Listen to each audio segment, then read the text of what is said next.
Hi, this is Raphael Mudge, the creator of Cobalt Strike. In this video, I'm going to show you aspects of what happens when an organization approaches strategic cyber to license Cobalt Strike or request a trial from this company. It is a goal of this company to deny adversary access to the Cobalt Strike product. We'll go through this in three parts.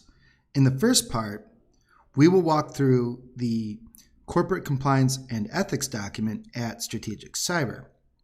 This document is my company's public expression of intent to control the product and deny adversary access to it. I will then take you inside the company and give you an idea of the types of processes and procedures in place to meet this goal. Finally, we will wrap up with a discussion of what this company does to measure the effectiveness of these processes. Let's jump into it. Here we are on the Cobalt Strike website. If you go to the bottom, you will notice a link in the footer, Corporate Compliance and Ethics. This is Strategic Cyber's Corporate Compliance and Ethics document. It has been on this website for over a year now. This document is Strategic Cyber's commitment to execute its mission and achieve its vision in a lawful, professionally responsible, and ethical way. The document describes Strategic Cyber and what Cobalt Strike is and does. Cobalt Strike is a platform for adversary simulations and red team operations. It enables threat representative security tests. That's a fancy way of saying it allows security professionals to execute attacks that are very similar to what their customers will see in the real world. The types of engagements Cobalt Strike enables are purple teaming, attack simulations, different kinds of red team operations that either focus on part of the attack or everything an adversary might do. Cobalt Strike is also a common representative adversary at large cyber defense exercises. These are the types of things Strategic Cyber's customers use Cobalt Strike for every single day. That said, Offense Technologies, Cobalt Strike included, are dual-use goods. In the hands of a security professional, Cobalt Strike is a tool that makes their organization or their customer organizations more secure. In the hands of an adversary, someone with the intent to do harm, open source and commercial red team tools, Cobalt Strike included, are an option to meet some types of their objectives. This is the dual-use risk.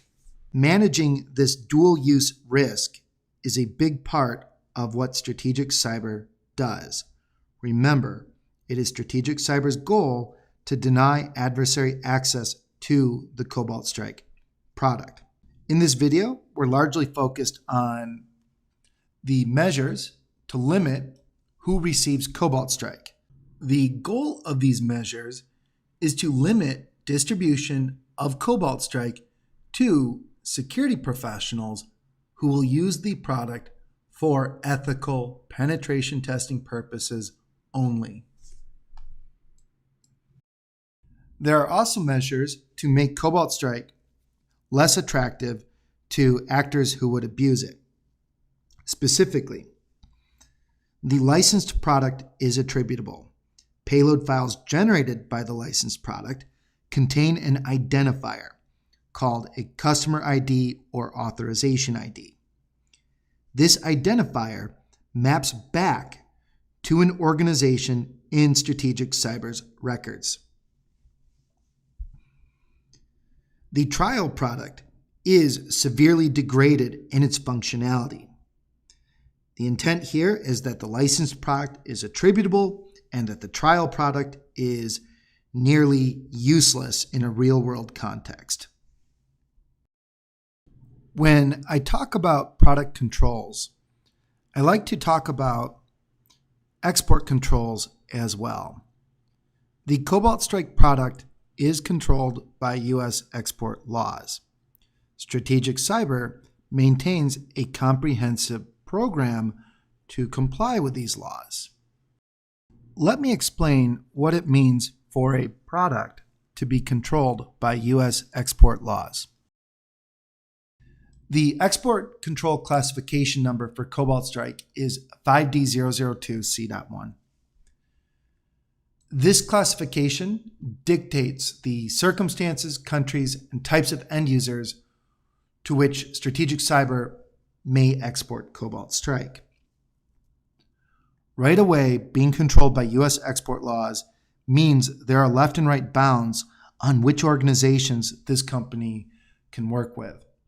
Strategic Cyber only makes export sales and export trial fulfillments that comply with these restrictions. Further, these laws also require that Strategic Cyber report all export sales and all export trial fulfillments of Cobalt Strike to the U.S. government. This is the semi-annual reporting requirement for license exception ENC. This is something we do and have done since the beginning.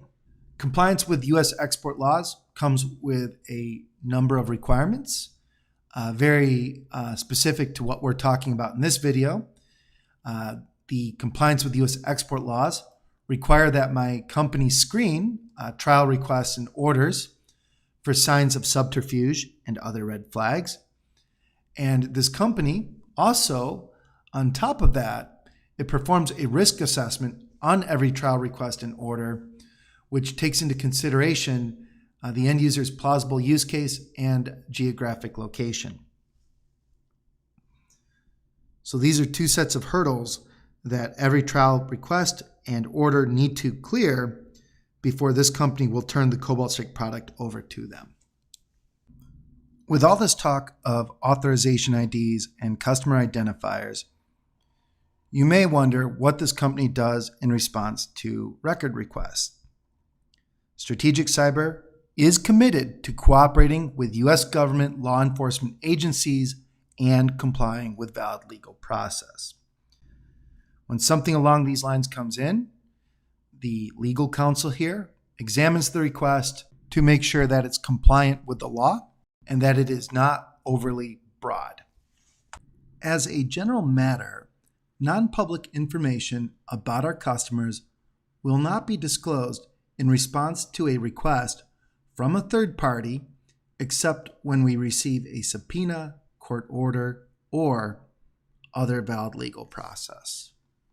So that's Strategic Cyber's corporate compliance and ethics document. Now you understand this company's intent, its goals, and some of the broad steps it takes to meet those goals. Let's dig into what happens inside the company. All right, let's look at some of the internals. This is Strategic Cyber's Business Operations Manual. It is the document that gives life to what is in that corporate compliance and ethics summary. The rubric for assessing the risk of an end user is here. The procedures for fulfilling a trial request and screening a trial request for red flags are here. The procedures for screening credit card orders and direct sales are here. One thing I'd like to point out. There is an online shopping cart on the Cobalt Strike website. Anyone in the US and Canada can go to that online shopping cart and try to procure a Cobalt Strike license. The license they receive is just a random number. It has no meaning until it goes through the process documented here and is manually activated. That happens in the same way that a direct or reseller sale is processed here. And I'll show you what that looks like when we go through Elm in a second. This is Elm. Elm is Strategic Cyber's entity and license management software. This is where customer records are kept. Elm generates quotes, fulfills orders, and generates invoices. This is also where license keys are generated and managed from as well. All sales go through this system. Trial requests are handled in another system that was built to the needs of the trial review workflow. Every entity Strategic Cyber works with has an entity record in Elm. The entity record consists of basic information about the organization. Strategic Cyber does perform research against each organization, and that is documented here in Elm. Entity research is an opportunity to learn about the organization and to screen for red flags and other signs of subterfuge. Each entity is also assigned a risk level. This risk level comes from the risk assessment rubric documented in the Business Operations Manual. The risk level is a product of where in the world the organization is and the type of organization. The risk assessment level sets a standard for the level of research and diligence needed on the organization and the level of corroboration required for the information we need to know about that organization.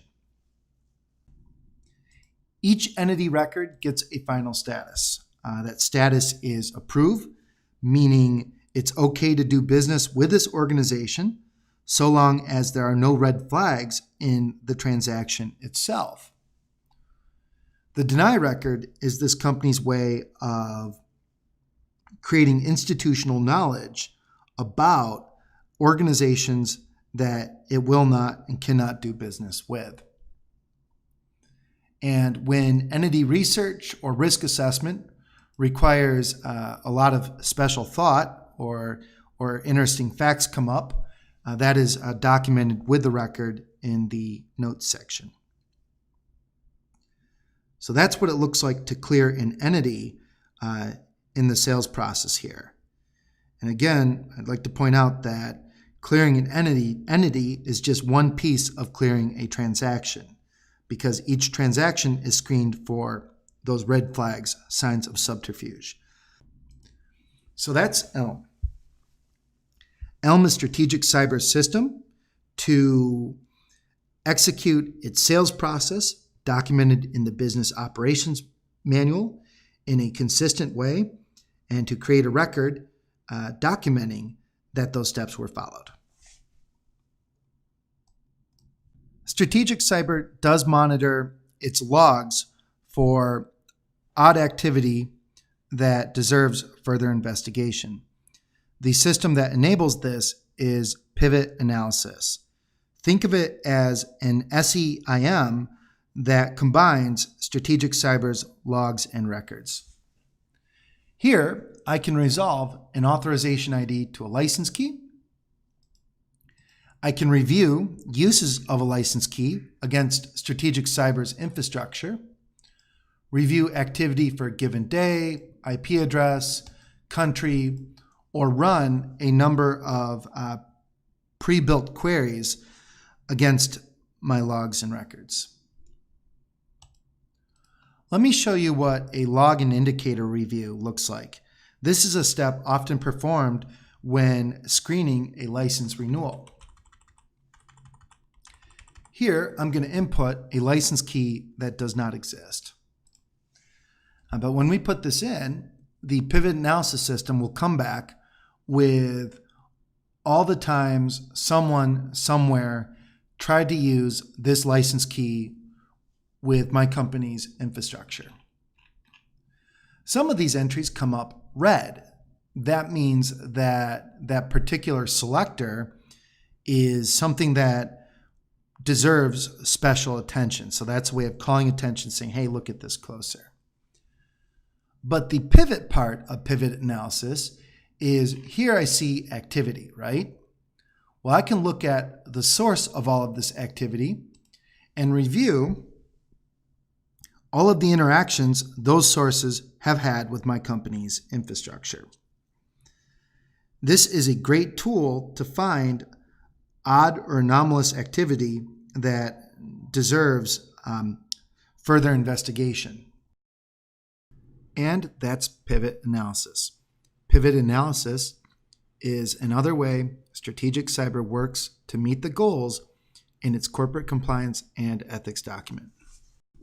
The final piece of this presentation is to show how Strategic Cyber measures the effectiveness of these steps. You may recall a blog post from February 2019 alluding to a Cobalt Strike team server population study. If you haven't seen it, go read it. It's going to share more details than I'm going to dig into here. As part of Strategic Cyber's efforts to evaluate and improve its product controls, this company looks for Cobalt Strike servers in the wild. Okay? When it finds these servers, it connects to them, downloads a Cobalt Strike payload, and analyzes this payload in an internal system. These surveys are carried out separate of this company's other logs and records. And this activity is very deliberately separated from that, and it's the same kind of thing any third-party company could do. The system Strategic Cyber uses to analyze payloads and review the payload data is Beacon Payload Analysis. This is another internal system. The system gives me basic statistics on how many payloads I've analyzed, what version, and I can search through the system for different characteristics of payloads, such as payload version, product version, or search by different internet domains as well. It'd be nice if I typed my own one correctly. Lose No Love is my testing domain. And when I review a payload, I have access to basic information that is available in the Cobalt Strike payload file. I have what version of the product, the release date, whether or not it's licensed, and whether or not my automated analysis thinks that the product was modified. In the case of the licensed product, certain types of attribution information are embedded in the payload as well.